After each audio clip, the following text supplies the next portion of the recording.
How you going, guys? Curtis from Cutting Edge Engineering. For today's job we have a yoke off a D9 bulldozer that has come in for repair. On the front of a bulldozer you have a nose cone, and the nose cone houses the radiator, as well as it is a structural part of the machine. All the weight from the machine pushing the blade down gets transferred up through the nose cone, so it's quite a heavy component. There are two yokes on a machine, one for the left-hand blade lift cylinder and one for the right-hand blade lift cylinder. The cylinder comes down the inside of the yoke, and there are two caps that get bolted down to these bolt holes that attach the blade lift cylinder on top of the yoke.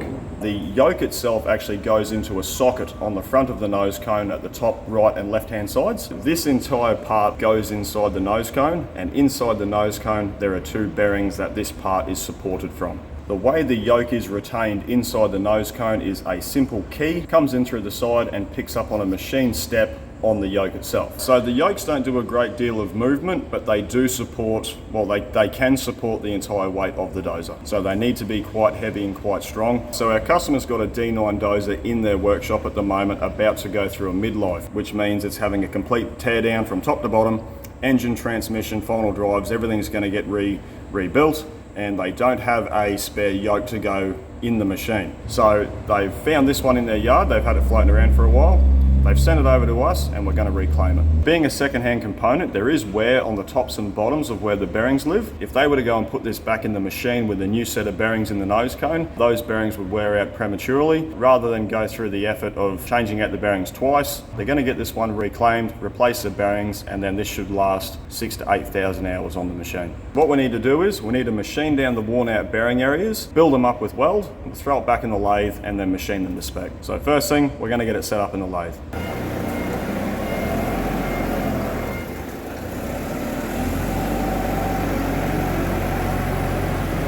So because this is such an odd part and it's a weird shape, they are very difficult to set up in a machine. We don't do them very often. The yokes we generally do are D10 and D11. I do have fixtures for those size yokes, but they are far bigger than the D9 yoke is. Because this is a one-off part and I'm probably never going to do one ever again, I'm just going to make a very simple fixture to do this one job.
Righto guys, so I've got that set up now. As you can see, I'm going to spin it between centers. That would be the easiest way to set something like this up, being that there are already center holes drilled into the component from the manufacturer. Because we're not removing a great deal of material, this sort of setup is fine. It's not like we're going to go in there and take a 5mm depth of cut. We just want to clean the surface, get back down to nice, good, clean material in order for our new weld lay to stick to. Essentially what I have here is a massive tuning tong. The noise that comes out of these things when you machine them is ear piercing. We are going to try and assist it by trying to clamp these to the bar, not with a steel fixture or anything like that, because it doesn't help. If anything, it makes it worse. We need something that's going to absorb that noise, and the green strapping stuff we use works really well.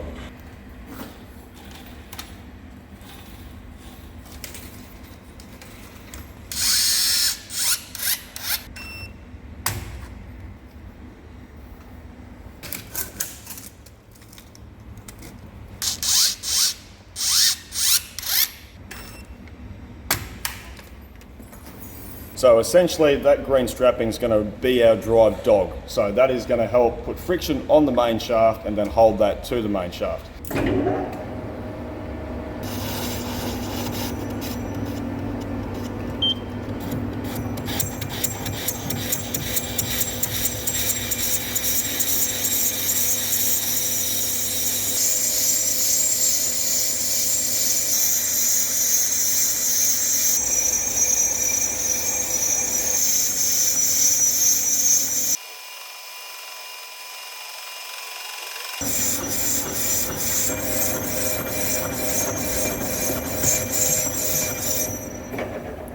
Insert done.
So we're going to get the yoke set up ready for welding. I've had to make a quick fixture in order to fit it to our welding positioner. So you might notice we have a new welding positioner, and that is because my little ProArc positioner had a severe case of gravity happen to it. I was doing a job in it up on the bench, my phone rang, so I went outside to answer my phone.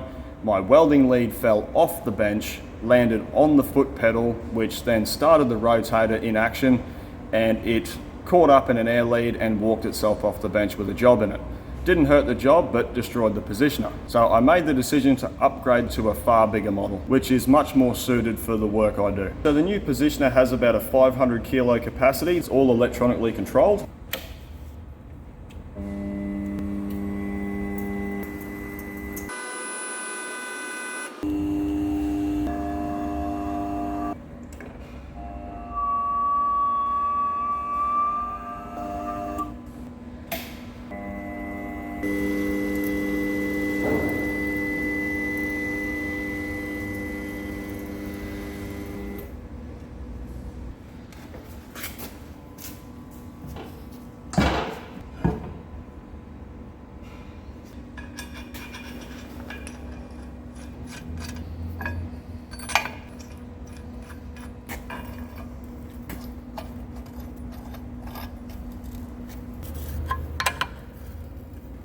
So you might have noticed when we were machining this, the two surfaces were quite hard. We had to use a ceramic insert. That's because from the factory, these are hardened parts, being they are a wearing surface. What we need to do is try and put back material that can be hardened back to the factory specification. Our filler material is an ER80D2 filler wire with a 90-10 gas mix. It's a little bit better than your ER70 S6 wires, which we use for our line boring and general fab. The ER80 is going to be a far better material match for what the yoke is made from. So that'll transfer the material on really, really nicely.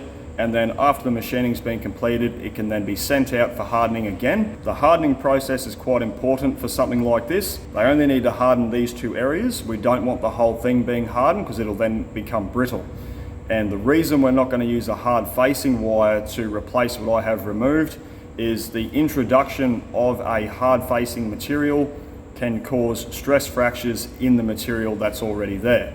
So far better choice to put on a material that can be hardened rather than put on something that's too hard already and could cause a failure later on. I'm going to go ahead and give this a really good preheat up to about 300 degrees, and then we can start applying our filler material.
stickers. Awesome.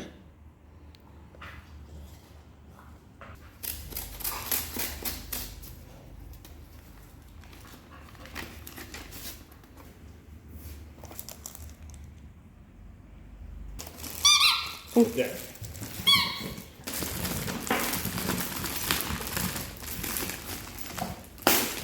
What is it? From Hawaii. Ooh. What is that? What's this? Pineapple. Oh my god! Yeah! To go with all the bananas. Hey, oh.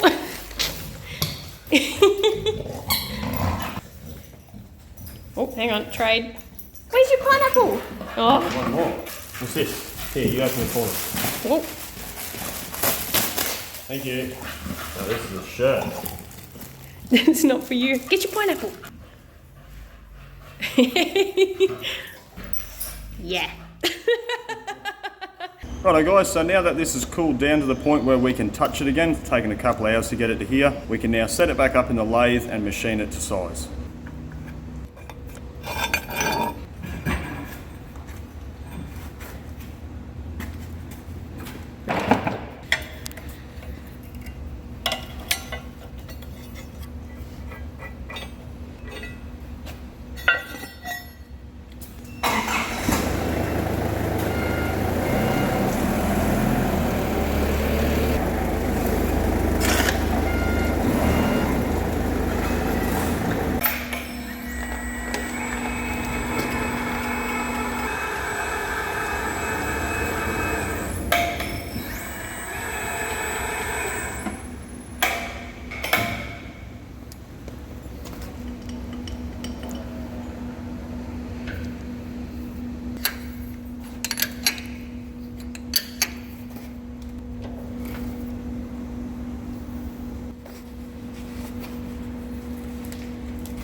Righto guys, so we're just about to take another measurement of the machined area to get a final dimension.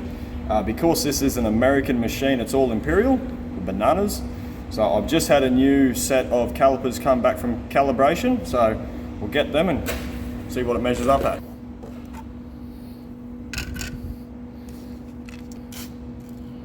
Oh, they feel good. So this needs to finish up at 4 bananas and this one at 5 bananas. So that one's a fraction over 4 bananas. So we'll keep cracking on.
Righto guys, so the job's done. We've completed our part of the repair.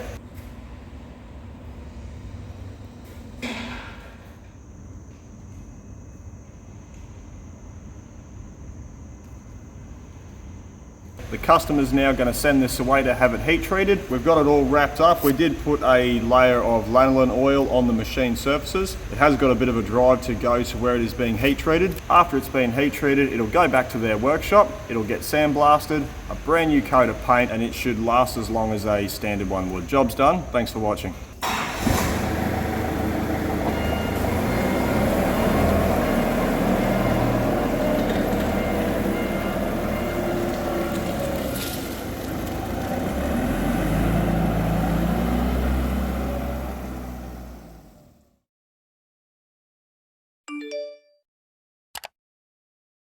Righto guys, so we've Wait, what?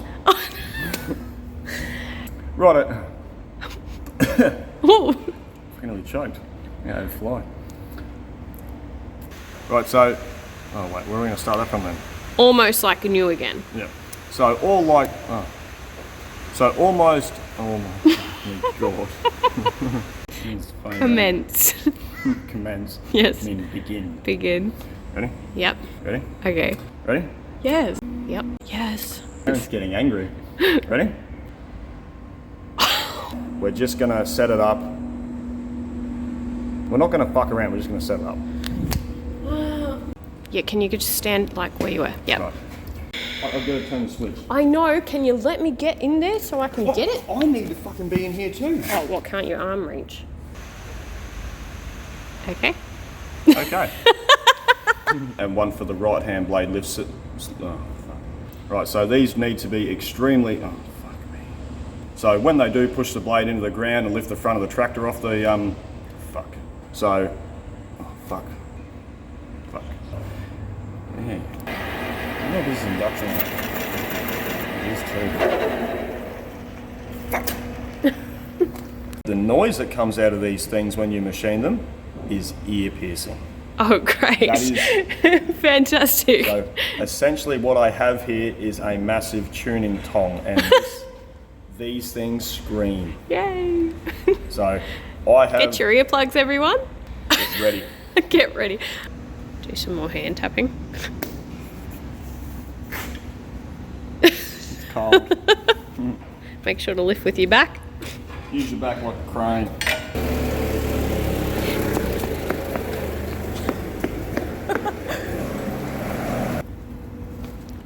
eBay bottle. Mother's milk. Stuff's delicious. I mean, for machining, it doesn't taste good. Don't eat it. Don't fucking eat it. Fucking eBay bottle. Come on.